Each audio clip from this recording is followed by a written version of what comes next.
जब मोहम्मद सैन अपने लड़के का ब्याह कर देता है और अश्वपति अपनी लड़की का ब्याह करके सत्यवान के साथ और चला जाता है, जब पिता घर की बड़े राज में चला जाता है ना, तो सावित्री क्या करती, यानी पंडित जी ने इस कविता में वो बात बता रखी है जो हर एक औरत ने करनी चाहिए। कई बात मैं कई बार बताया करूं कि भाई श्रृंगार करने का अर्थ है अपने पति को अपनी तरफ आकर्षण करना, यानी अपने पति को रिझाना जी, ताकि उसका मन, असलियत तो ये है शास्त्रों के मुताबिक तो कि सब तरह से अदा बना करके और अपने पति को इतना आकर्षण कर ले, इतना अपने वश में कर ले कि उसका धर्म भ्रष्ट ना हो, पर नारी पर उसका मन चलायमान ना हो। ठीक है जी। 24 घंटे उसकी नजर में जो है ना, दिन रात सोते जागते, खाते पीते, करते कार्य करते, बोलते, सब कुछ करते, 24 घंटे उसकी दृष्टि में उसका रूप जो है ना समाया हुआ रहे, उसके सामने रहे। वो जो है ना पुरुष जो है ना अपने धर्म से गिरेगा नहीं,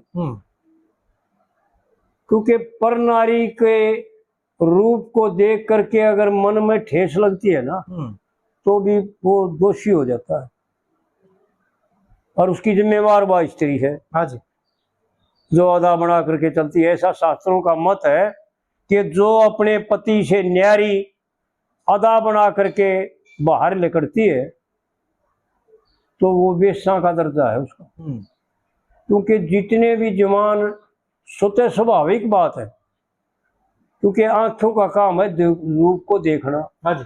और मन का काम है ग्रहण करना और बुद्धि का काम है निर्णय करना जी।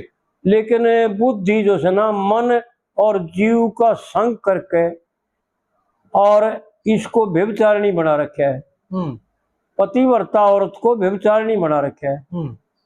इसलिए जो है ना वह निर्णय लेते कि बहुत सूरत है, और फिर मन कहता है तेरे को मिल जाए, तो फिर जीव आकर्षण हो जाता है उसको और वो पाप लग जाता है, उसकी जिम्मेवार वो औरत। पंडित जी ने गजब करके जा रखा, पंडित जी ने जो बातें कह रखी है ना भाई तोड़ कर रखे जी। तो आड़ पंडित जी यूं बता रहे हैं जी कि भाई ये क्या करना चाहिए औरत को, जो पतिव्रता औरत जी। पिता के गए पर गहने वस्त्र, पिता के गए पे गहने वस्त्र सभी उतार दिए और ले सासू संगवा के धर ले, यो 9 लाख हार लिए जी। भाई हार था एक उरादा का दिया हुआ, बाप का दिया हुआ, वो भी अपनी सासू को देगी। गहने वस्त्र पहरन का मेरा कोई विचार नहीं, और मेरी बुद्धि निर्मल हुई, बुद्धि निर्मल हुई मेरी, करो धर्म की हार नहीं जी। और आग फूस का के गजब की बात कही है, खोल के समझाने में घाट नहीं गाली। आग फूस का जड़ में रहते कदे होता प्यार नहीं, अराड़ा ऋषि आश्रम में, ऋषि आश्रम करना चाहती हार श्रृंगार नहीं। रूखों के बक्कल तार कशीले बस्तर धार लिए, ले सासू संगवा के धर ले और 9 लाख हार लिए। यानी इस कली में वो बातें बता दी पंडित जी ने कि एक एक बात, भाई हम तो लाख रुपये तक पहुंच हमारी इसलिए लाख रुपये तो मौसर हो जाएंगे, पर ये बात मौसर नहीं होगी, दिमाग में बैठेंगे नहीं होगा। इतनी कीमती बात कह रखी, इतना मार्ग बता सा रखा है कि इस जीवन पर, इस रास्ते पर, इसको जीवन में धारण कर ले, तेरे को दुख नहीं आओगे। हाँ, किसी प्रकार की कोई तकलीफ नहीं आओगी।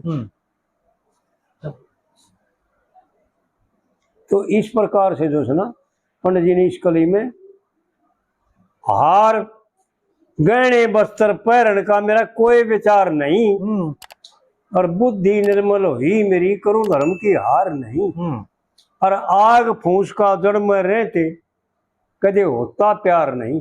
खोल के बता दी नहीं, इशारा करने में अरे खुल करने में कसर नहीं छोड़ जी बिल्कुल। अरे ऋषि आश्रम करना चाहती मैं हार श्रृंगार में, और रुखा के बक्कल तार कसीले मैंने बस्तर धार लिए, और ले सासू संग भाग धर ले 9 लाख हार लिए जी। और फिर दूसरी कली में यूं बताती है, सास ससुर और पति की सेवा करती रहे हमेश, और सासू राखे लाडली और करते प्यार नरेश, और चंद्रमासी श्यान बहू की घूंगर वाले केश, आड़े बड़े प्रेम तो सुने गुणे ऋषि मुनियों के उपदेश, और लगी रहे दिन रात भजन में न्यू मन मार लिए। भाई ले सासू संग वाग धर ले 9 लाख हार लिए। यानी पंडित जी ने भाई ऐसा हो जाए तो क्या करे, यो मार्ग बताया जी कि जो ऐसा करते हैं ना, सास ससुर और पति की सेवा करती रहे हमेश। पूछने देख लो भाई, आड़े व्यवहार में भी देख ले सुधीर जी, कोई भी हो जो सेवा करेगा उन्हें सब सेवक सब ने चाहिए। हाँ जी हाँ जी, और सब ने प्यारे लग गए। बिल्कुल बिल्कुल। सास ससुर और पति की सेवा करती रहे हमेशा, और सासू रख लाडली। फिर लाडली क्यों ना रखा ही भाई जी बात, हाँ जी, पांच तले बिच्छी रहेगी थे। सासू रख लाडली और करते प्यार नरेश, और चंद्रमासी श्यान बहू की, यानी सब तरह से सुतरी हो जब भी उनकी बात बताते हैं कि तू तो क्या चीज है। वो चंद्रमा के से चेहरे वाली थी, वो उनका हाल सुन ले क्या किया उन्होंने, और फिर के संसार में नाम पाया जी। पंडित जी बड़ी गजब की बातें कहते हैं। चंद्रमासी श्यान बहू की घूंगर वाले केस, आड़े बड़े प्रेम तो सुने गुणे। भाई क्या करना चाहिए, पंडित जी ने वो बात बताई कि इसके बिना यो मन काबू में नहीं आओ। ठीक है। बिन सत्संग विवेक ना होई, और राम कृपा बिन सुलभ न सोई जी। ये रामायण की चौपाई है।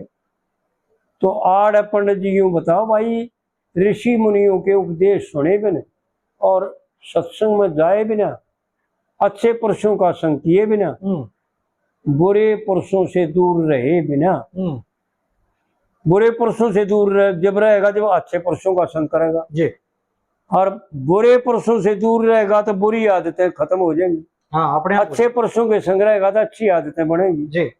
तो आड़ पंडित जी यूं बता रहा है कि बड़े प्रेम तो सुने गुणे ऋषि मुनियों के उपदेश, और लगी रहे दिन रात भजन में। क्या करे कि परमेश्वर का भजन, उस भजन के बिना मैं कई तो बता करूं भाई, न्यू कई पूछे मेरे से फोन करके, भाई भगत जी भाई मन शांत ना होता भाई क्या करना चाहिए बताओ न कोई सी दवाई जी। तो मैं यूं बता करूं भाई, एक का दवाई है और दो और कोई दवाई नहीं। संसार में सारे रोगों की दवाई है, और डॉक्टर देखते एक अनेक है जी। पर इस रोग की, यो मानसिक रोग जो है ना, इस रोग की एक का दवाई, और वो दवाई से परमात्मा का भजन। बिना परमात्मा के भजन किए बिना ये दुख मिट नहीं सकते। ठीक बात, क्योंकि परमात्मा राजी जब होगा जब परमात्मा का भजन कराएंगे। हाँ जी। और परमात्मा राजी होकर सारे दुखों को दूर कर देगा। दुख नाम की चीजें कौन है जी। लगी रहे दिन रात भजन में न्यू मन मार लिए, और ले सासू संग वाके धर ले 9 लाख हार लिए। और फिर तीसरी कली में यूं बताती है, कई बार करती सोच मेरे पे कद ईश्वर दया करे, और किसे ते ना जिक्र करे मन मन में फिक्र करे। किसे आगे ना मन मन में करे फिक्र, किसी से कुछ ना कहा करे। उल्टा कह गया था। हाँ जी हाँ जी। मन में करे फिक्र, किसी से कुछ ना कहा करे, और सास ससुर और पति की सेवा करे आनंद लाया करे जी। और श्री नारद जी की बात खटकती देखे दिल में रहा करे। ये तीन लोग के नाथ। और फिर पंडित जी वो इशारा करता है कि तेरे दुखों की निवारण, तेरे दुखों की निवृत्ति, तेरे दुखों का नाश इस करने वाला इस पृथ्वी पर तीसरा आदमी नहीं है। दूसरा भी कोई नहीं है, तीसरा तो कौन होगा जी। केवल एक परमात्मा है। अगर तू उसकी शरण ले लेगा, अगर उससे प्रार्थना करेगा तो तेरे दुखों का निवारण हो जाएगा। ठीक बात। हे तीन लोग के नाथ मारा कर बेड़ा पार दियो। नहीं ना जी। हे तीन लोग के नाथ मारा कर बेड़ा पार लियो, लिए हाँ लिए और ले सासू संग आगे धर ले 9 लाख हार लिए। हाँ जी। और फिर चौथी कली में यूं बताता है कि इस संसार में कितने को के तू तक किस बाड़ी का बथुआ है। तेरे कैसे तो लाखों हैं, करोड़ों, लेकिन गिनती वाले होके चले गए जिनकी गिनती थी जी। बड़े बड़े राजा हे जगत में, बड़े बड़े राजा हे जमीन पे, गड़े माया धन रह गए, बहुत सी माता पुत्र बिना और घने माता बिना रह गए, और कह लक्ष्मी चंद धन माया के लगे हुए सन रह गए, लगे हुए सन रह गए। हाँ जी। यानी सब क्या है कि कमी ना हो। जब भी मन कई देखे, मन कई बुझे। एक उड़न रेले में एक छटानी है, बोरे का है, बोरे अगर ते पैरा ये तो ना रहे पर पैसा बते रहे बुढ़ी के पास। वह उसके बुढ़िया बोली बाबा, मगर हाँ माता जी बोलो। मैं उसने वाह मन्ना बाबा कहे, मैं उसने माता जी को हाँ माता जी बोलो। बाबा मैं सुखी कौन है, कोई सी बात बताओ जो मैं सुखी हो जाए। के तो खो गए थे बालक कहे मना रहे थे। अब बालक तो कहे मरो ना रो, मारा छोरा बढ़िया है, एक छोरा उसको, मारा छोरा बढ़िया, बहू भी बढ़िया, फिर माँ की कमी रहेगी, फिर भी तेरे सुख को ना अगना मन मैं सुख को है। जो मैं चाहूँ मैं कुछ सा सकता हो तो अगर मैं चाहूँ सब प्रकार से आनंद रहे, किसी कोई भय ना रहे। बात तो बड़ी बढ़िया है उसकी, मैं भय ना रहे। मैं बोले एक नहीं भय तो 99 है। रिश्तेदार तो जितने संबंध जोड़ रखे उनके भय।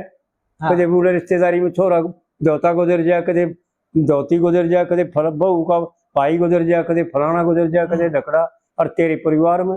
और फिर तीसरी बात तेरे शरीर का अपना सबसे पहला मुख्य अपने शरीर का 24 घंटे भय रहता है। कदे कोई बीमारी आकर किन्ने ना हो जाए, कदे यो अपाज हो जाए, कदे इसने लकवा मार जाए, कदे इसका कैंसर हो जाए, कदे इसका तपेदक हो जाए, कदे इसका बहुत यानी हार्ट अटैक हो जाए। इतने प्रकार के भय। मुझे बोली हाँ बाबा बात तो आपकी बहुत बढ़िया। बाबा आपकी बात मेरी समझ में है। मैंने आपका वीडियो देखा था छोरे ने। बाबा देख माता देख यो बूढ़ा कितनी बढ़िया बात बताओ। मगर बात तो मैं बढ़िया बताऊं, पर माता जी ऐसा करा करो आप, इस संसार ने यो तेरा नाश है, किया है तो तू गलती करी है, तो हम गलती करे है ना, उस गलती का परिणाम तो भोगना पड़ेगा। हाँ ठीक बात है। यो है तो किसी और का, और कौड़ी भरे हम इस बात पे फिर टुकर पार पड़ेगी। बता है किसी और का और कौड़ी भरे हम। और पंडित जी ने गजब की बात बता रखी। धर्म डगाना चाहता था तू रजपूता की छोरी का, और मालिक मुलजिम बना दिया तना नकब लगे की मोरी का। हाँ जी। और अपने घर में लेकर बढ़ गया यो माल कीमती जोरी का। मैं जो कहना चाहूँ था उस बुढ़िया ने बताई, मैंने आगी थी आज जब जी कि माल पराया है, सब कुछ पराया है, जो शरीर भी तेरा नहीं है। हाँ जी। फिर इसको अपना मानना पहली गलती तो गया। और दूसरी गलती यह कि जो परमात्मा के द्वारा रचे गए हैं उन पर कब्जा करके बैठी तू, फिर सुखी होने की क्यों बात देखी। फिर वह बुढ़िया बोली तो बाबा यूं बता दे कि फिर सुखी क्यों करूंगी, मैं तो सुखी होना था, मैं छोड़ दे इन सारे ने, आप सुखी है सुखी, फिर तो किस बात का अग्नि होता ना छोड़ते। तो फिर मैं बोला भाई भगवान का भजन कराया कर, परमात्मा का भजन कराया कर, जब जो सुना सुखी हो जाए। तो पंडित जी ने यूं बता रखी है, एक एक बात वह बता रखी है कि तेरी तक औकात के है, बड़े बड़े होके बड़े बड़े वे राजा हुए जमीन पे, गड़िया माया धन रह गया, गड़े माया धन रह गए, गड़े माया धन रह गई, और बहुत सी माता पुत्र बिना घने माता बिना रह गई, और कह लक्ष्मी चंद धन माया के लगे हुए सन रह गए, फिक्र करे पति की उम्र का बाकी 4 दिन रह गए, हे भगवान डूबती नैया इधर उभार लिए। यानी जब जब यो जीव इस संसार से थक गया और इसका सारे लाचार हो जाता है, और जब जब परमात्मा की शरण में जाता है, जब जब परमात्मा इसको सहारा देते हैं, इसको सांत्वना देते हैं, और इसको सतर्कता मिलती है, शांति मिलती है, और कोई शतान नहीं है, कोई उपाय नहीं है, कोई कार्य नहीं है, कोई भी ऐसी वस्तु नहीं है जो इसको शांत कर दे, वह इसको सुखी कर दे।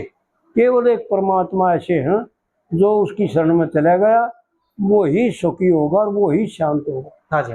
तो इस प्रकार से जो है ना पंडित जी ने बड़े गजब की बातें बता रखी।